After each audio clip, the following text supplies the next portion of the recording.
Una vez más, hermanos amados, acá estamos siguiendo con este tema interesante del discipulado. Hay tanto, hermanos, para hablar. Un poco estaba escuchando lo que tuvimos en la introducción y realmente apenas hemos rozado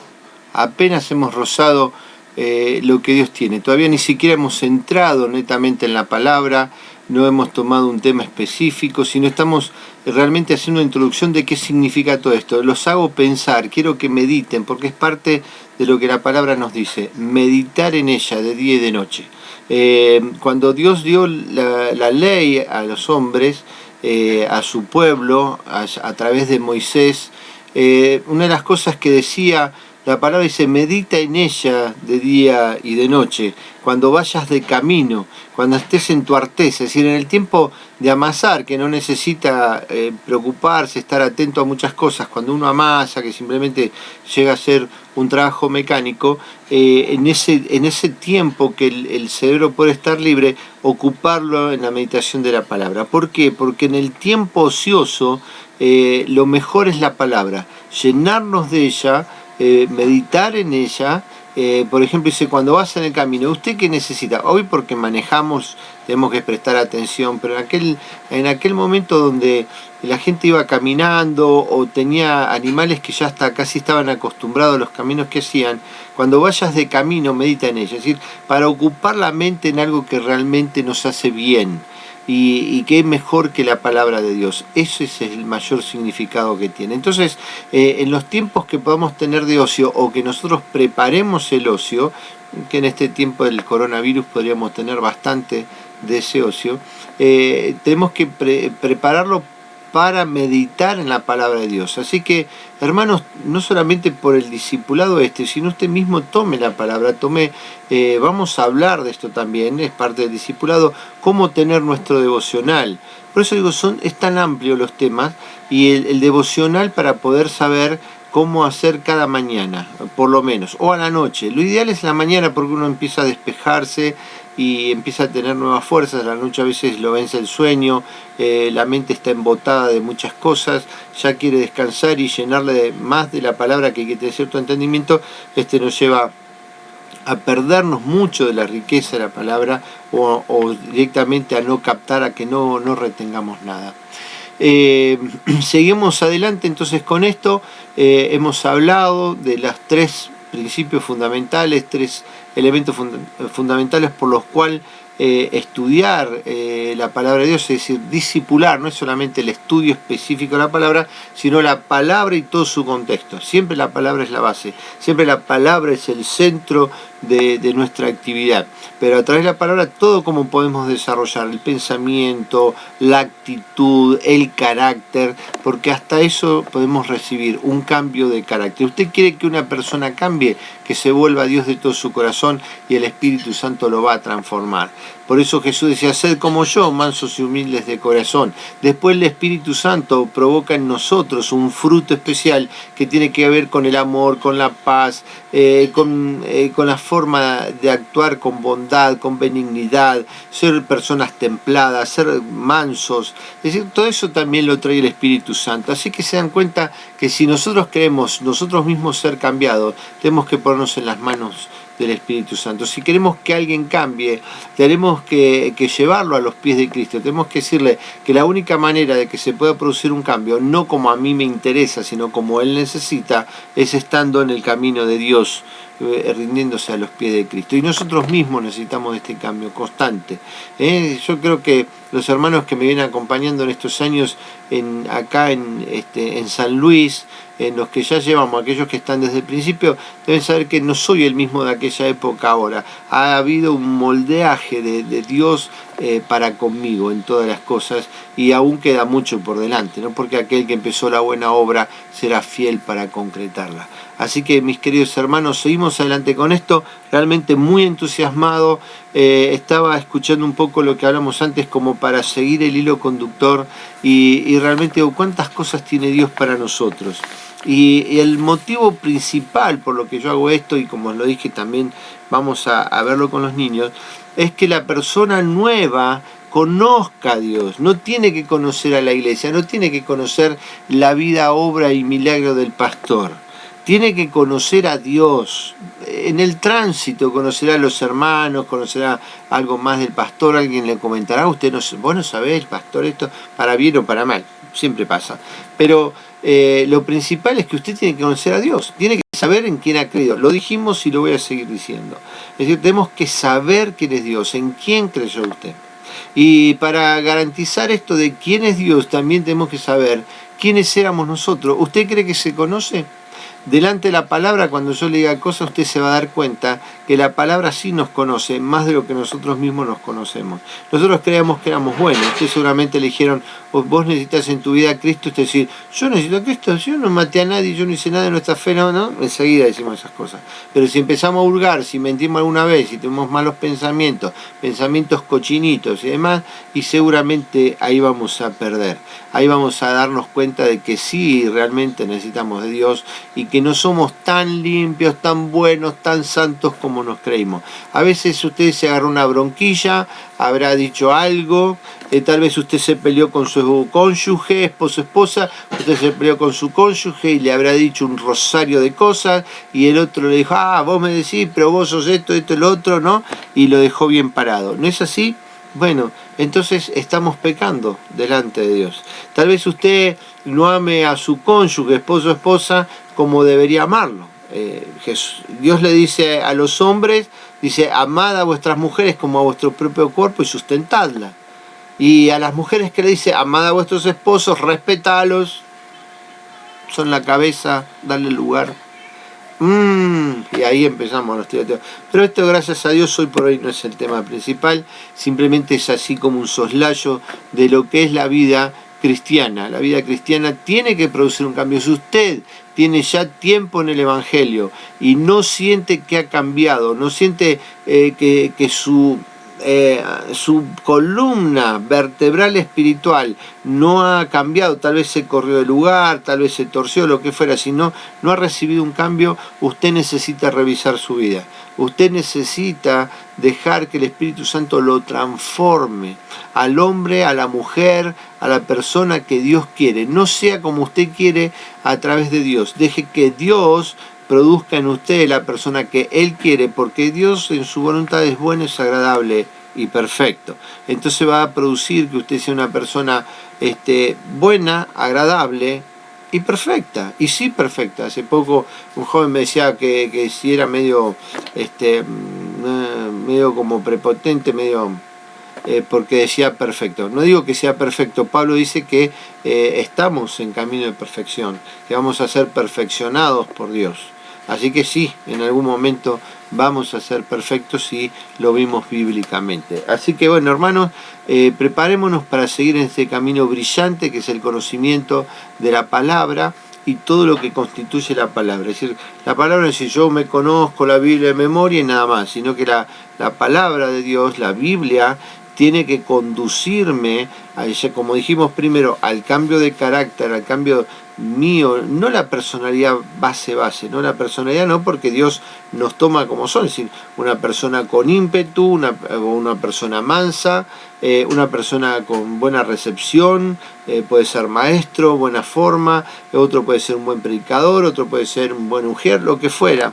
Y entonces eso Dios va a usar la personalidad, la base de caracteres que nosotros tenemos para poder impulsarnos a la tarea. Es decir, si una persona es media pusilánime, puede servir para una tarea transformada por supuesto por Dios, no va a ser un pusilánime, sino va a ser una persona así más mansa, tranquila, además, y Dios la puede usar para ciertas cosas, para consolación, para visitación, incluso para algunos aspectos de la consejería.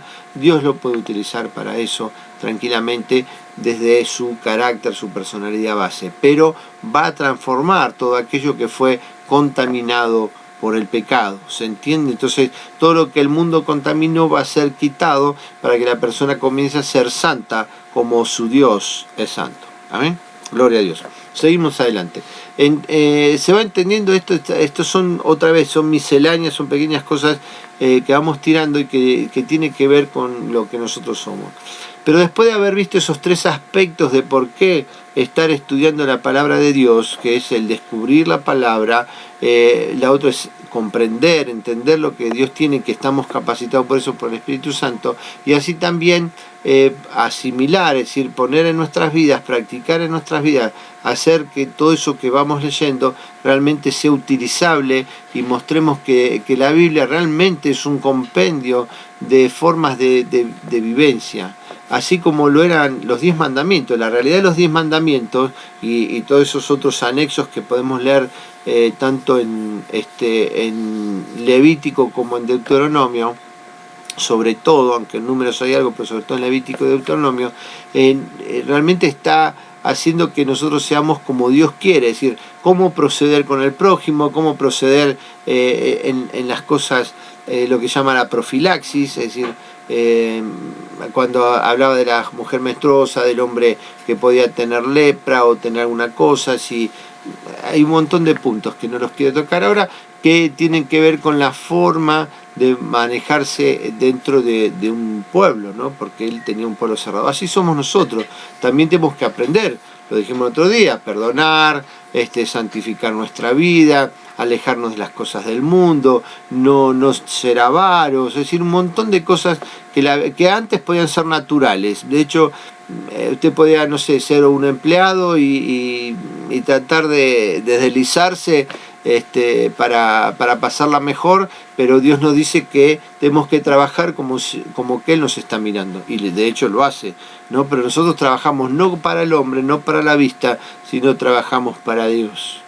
¿Se entiende? Todo esto, bueno, todo esto tiene que ver con nuestras formas de conducta, tenemos que aprender. Ahora, lo que más me impulsa a discipular a mí es que yo no quiero ver ni un cristiano, ni una iglesia, por llamarla así, la iglesia es el cuerpo de Cristo, pero la congregación, para ser más puntual, una congregación, anhelo verla en victoria, y no va a ser por lo que decrete o por lo que declare, va a ser en victoria por su forma de vida con Dios, su forma de comunión con Dios, su forma de conducta emanada de esa comunión con Dios, de la forma de humillarse, de someterse a Dios.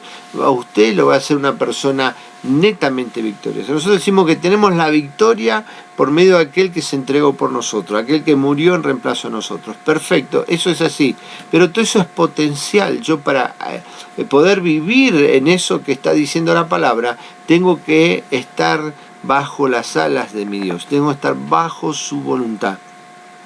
Reitero, a veces simplemente se toma el versículo y decir, todo lo que pidieses creyendo, dice Jesús, lo dice Jesús, no lo dijo cualquiera, lo dice Jesús, que todo lo que pidiésemos creyendo, sin dudar nada, creyendo que lo recibiremos, lo vamos a obtener. Pero Jesús lo está diciendo a un pueblo que entendía que tenía que estar bajo la voluntad de Dios. Pero si no nos alcanza eso, Jesús dijo, hágase tu voluntad aquí en la tierra como es en los cielos. Y a partir de ahí, de que hágase tu voluntad, el pan nuestro de cada día, danoslo hoy.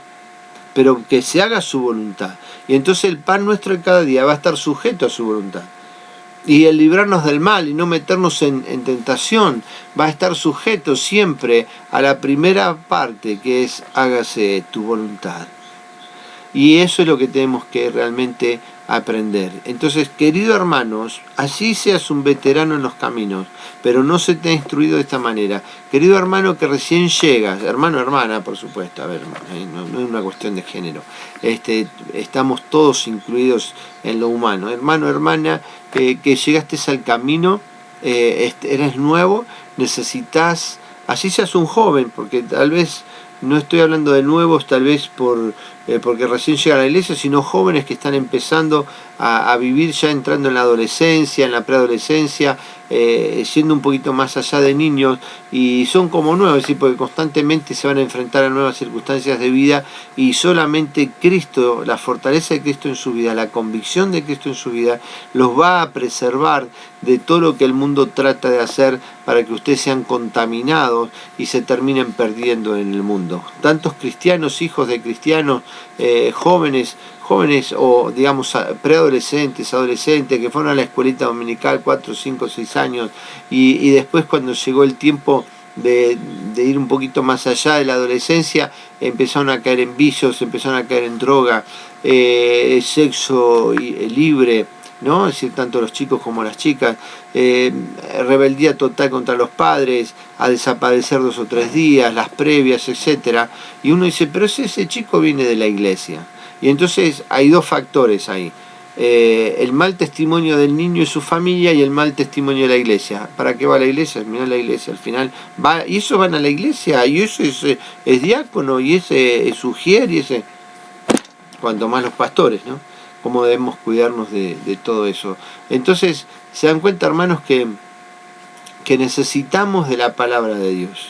Y si vos cuando llegaste al camino no te instruyeron a eso, bueno, yo trato de corregir hoy, pero también vamos a corregir a futuro. Es decir, hermanos, estoy preparando gente madura en el Señor, en un discipulado para discipular. Si mañana ustedes van a ser discipuladores de otro, de hecho vamos a tener que hacer eso. Yo creo que después de este tiempo específico va a venir mucha gente y vamos a tener que estar discipulándola. Es decir, vamos a tener que enseñarle y tenemos que comenzar por el principio. ¿Y en el principio quién? En el principio estaba Dios. En el principio Dios creó todas las cosas. Todo lo que estaba desordenado y vacío, si la persona que llega está desordenada y vacía, Dios va a hacer en ello una transformación, una nueva creación. Por eso dice que las cosas viejas pasaron y aquí somos nuevas criaturas, todas las cosas son nuevas. Amén. Bueno, eso pasa con la persona y nosotros tenemos que conducirlos a eso, pero primeramente, antes de hablarle de ninguna otra cosa, de la ofrenda, antes de hablarle de que pum para arriba, antes de hablarle del evangelio, de la prosperidad y nada, vamos a hablarle de quién es Dios, quién lo llamó, quién era delante de Dios y hacia dónde Dios lo conduce. En todo esto, primero vamos a entender esto. Hermanos, necesitamos, perdón que sea reiterativo, necesitamos conocer la magnitud de Dios, del Dios que nos llamó. Usted no viene, recuerde esto, ahora lo vamos a ver un poquito más en profundidad. Usted no llega al Evangelio porque se le ocurrió, porque quiso, porque le predicaron bonito. Usted llegó porque hay un trabajo previo de Dios sobre su vida, hay un llamamiento desde antes de la fundación del mundo para que usted sea un escogido de Dios, a que tenga vida eterna y viva eternamente para adorar, para comunicarse con su Dios para siempre, comenzando ahora. ¿Se entendió? Bueno, eso es lo que nosotros somos en la base. No estamos para ser buenos cristianos, para pedirle mejor a Dios y que Dios nos responda, para ser bendecidos por Dios. Ese es un gravísimo error, eso es una enseñanza malvada, diría yo. Es algo totalmente errado. Usted no tiene que ser santo para pedirle más a Dios y que Dios le responda y le dé más cosas. Esa no es la relación con Dios. Dios le va a dar cosas aún, hay cosas que le va a dar sin que se las pida, o se las va a dar en una magnitud más allá de lo que usted, como dice la palabra misma, más allá de lo que usted puede pensar, creer o pedir. ¿Sabe por qué? Porque Dios lo ama y lo contundente de Dios es prepararlo en esta tierra para lo que viene. Hacerlo de usted una persona en victoria, una persona de testimonio, para que otros vean de que es posible. Y alguno verá de lo que se está perdiendo, porque algunos duros de corazón que están preparados para el infierno, que no van a creer nunca en Dios, van a ver que finalmente ese testimonio es válido. Y cuando se les diga, bueno, ustedes muchachos van para aquel lado, ahí se va a dar cuenta, yo veía tal, yo vi aquel, yo vi aquella iglesia, yo vi aquel grupo, vi esa familia que era distinto y no creí. Es tarde, pero bueno, por lo menos van a dar testimonio, porque así dice la palabra, que toda rodilla se doblará y toda boca confesará que Jesucristo es el Señor. Amén, hermanos. Entonces, esto quiero que quede bien inculcado en sus corazones. Nosotros no venimos a la iglesia para ser mejores y pedir más y recibir más de parte de Dios. Usted puede ser un excelente cristiano y nunca recibir mucha bendición terrenal de parte de Dios. Usted puede ser una persona, digamos, de condición humilde, ordenada, creyente, de un positivismo tremendo, una persona con una palabra siempre de aliento para otros, una persona de oración, una persona de paz, de gozo, pero es una persona humilde económicamente. Y eso que es malo, que Dios tiene, el Dios maravilloso que lo llamó a eso, a tener paz aún en medio de las circunstancias restringidas. A ver, hermanos, se ha predicado tan mal esto, de que Dios está para bendecirnos nada más. Claro que sí, porque dice que ya nos dio toda bendición espiritual. Tenemos todas las bendiciones espirituales en los lugares celestiales con Cristo.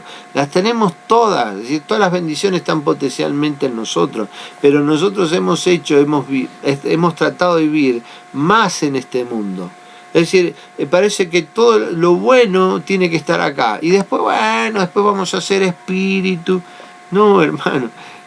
Usted viva en espíritu ahora. Usted crezca en el espíritu ahora. Usted sea una persona, hombre, mujer, ¿no? Sea una persona espiritual, en conexión con su Dios, porque eso le va a dar gozo. ¿Sabe que cuando usted está en plena certidumbre de fe con Dios, cuando usted está en plenitud del conocimiento de Dios, va a ver que muchas cosas de este mundo son absolutamente superfluas? Es más, que si no las tienes es mejor para usted.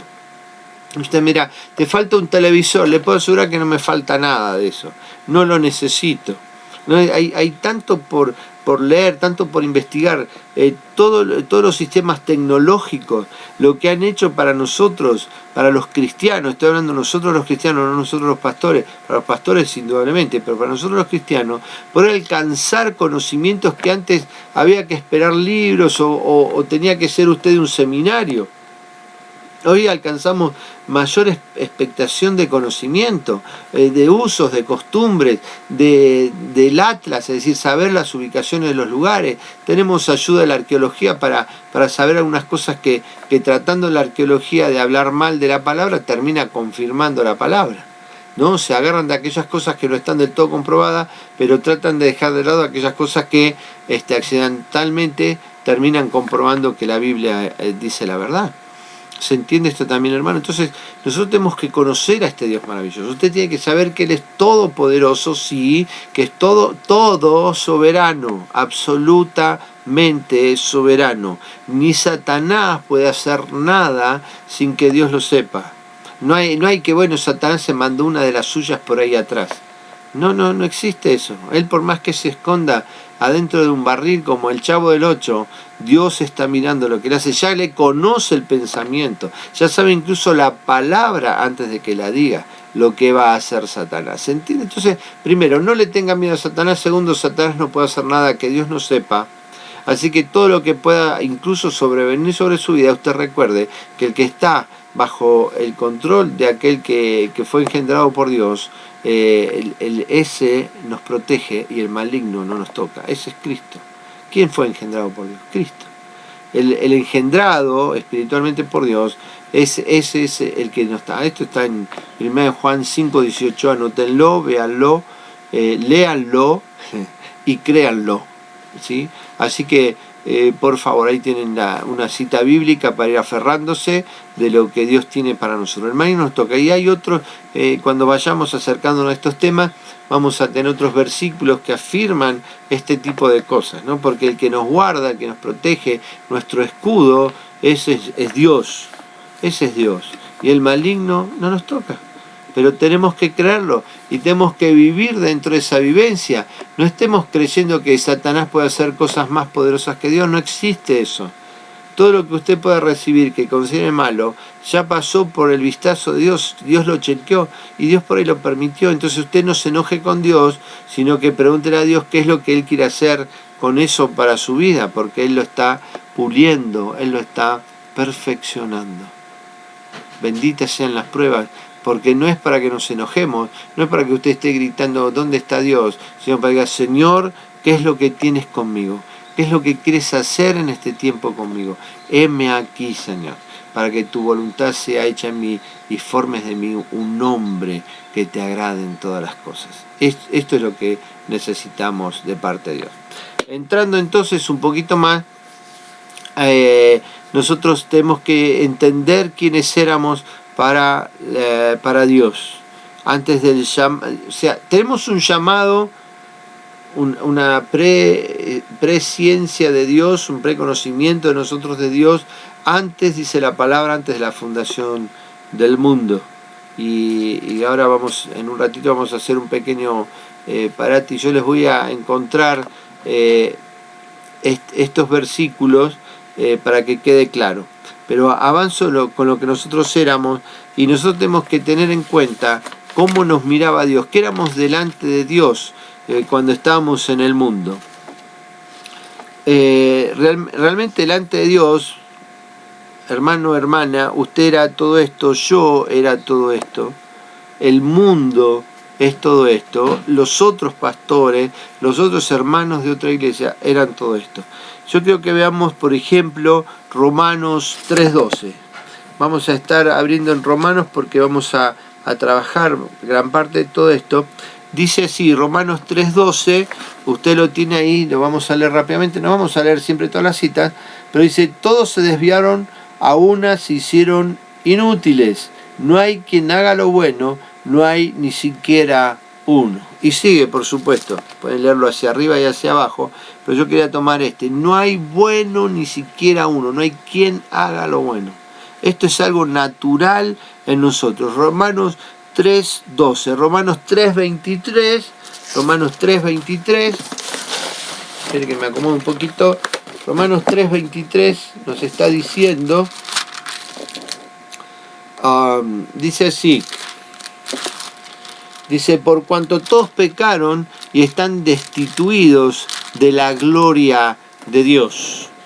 Todos pecamos. En algún punto de nuestra vida o durante toda nuestra vida hemos pecado, o nuestra vida fue un compendio de pecado. ¿Entienden esto? Entonces todos hemos pecado y el pecado nos destituye de la gloria de Dios, porque la gloria de Dios es santa, la gloria de Dios es perfecta, la gloria de Dios no admite una mancha por culpa del pecado. Así que, queridos hermanos, realmente consideremos esto que nos está diciendo la palabra. También vamos a ver Romanos 5:10. ¿Sí? Sigamos, vayan anotando, aunque lo pueden volver a mirar en el video, y en algún momento lo vamos a escribir, aunque sea lo vamos a pasar. Si no podemos avanzar con esto de lo que está pasando, de estar sujetos en casa, vamos a poder transmitirlo igualmente, los papeles así escritos, para que usted tenga la guía.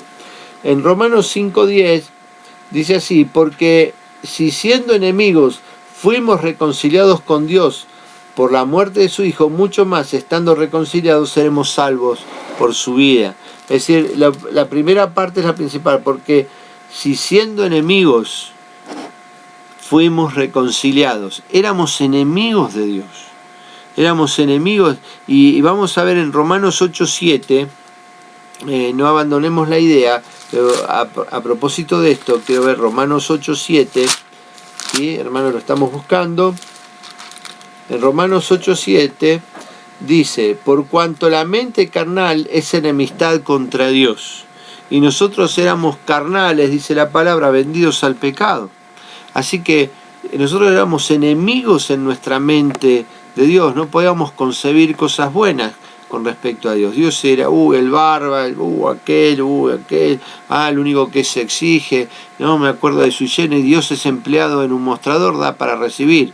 ¿Sí? Dice uno de los versos de la canción de Sui Generis. ¿Y cuántas veces lo habremos cantado? Algunos hasta se lo habrán creído totalmente. Dios es empleado en un mostrador, da para recibir. Y Dios da, no necesita recibir. Él da, Él da.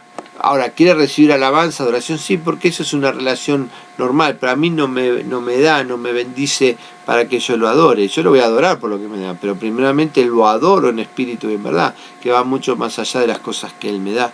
Sí lo puedo adorar por lo que me da. ¿Qué me da? Salvación, me da vida eterna, me da sanidad, me da limpieza de mis pecados, me da me da el Espíritu Santo. Esas cosas me da y yo lo voy a alabar por eso, pero no me da para recibir en sí mismo la adoración. Lo que el hombre carnal, este hombre carnal que es enemigo de Dios en su mente, está pensando que es, si yo no le doy a Dios, Dios no me va a dar nada. y si me da algo seguramente me va a sacar algo. Ese es Satanás. Satanás le va a dar un cachito así para sacarle la vida entera. Lo va a engrillar. Cuando usted va a estirar la mano para agarrar, él le pone el grillo. Y usted se quedó enganchado en lo que Satanás quiere hacer en su vida. Esa es la verdad de Satanás. Sigamos un poquito más. Tenemos Romanos 8:7, como dijimos recién, que tenemos la mente carnal, rebeldes, amigos del mundo. Todo eso es lo que nosotros éramos antes. Éramos enemigos en nuestra mente, enemigos de Dios. Hay una palabra que la vamos a ver en Efesios. Yo creo que estos son de esas palabras que realmente uno tiene que tener como ya memorizadas, metidas dentro, ¿no? Bien asimiladas. Es muy importante lo que dice Efesios 1, ¿no? Efesios 2:1.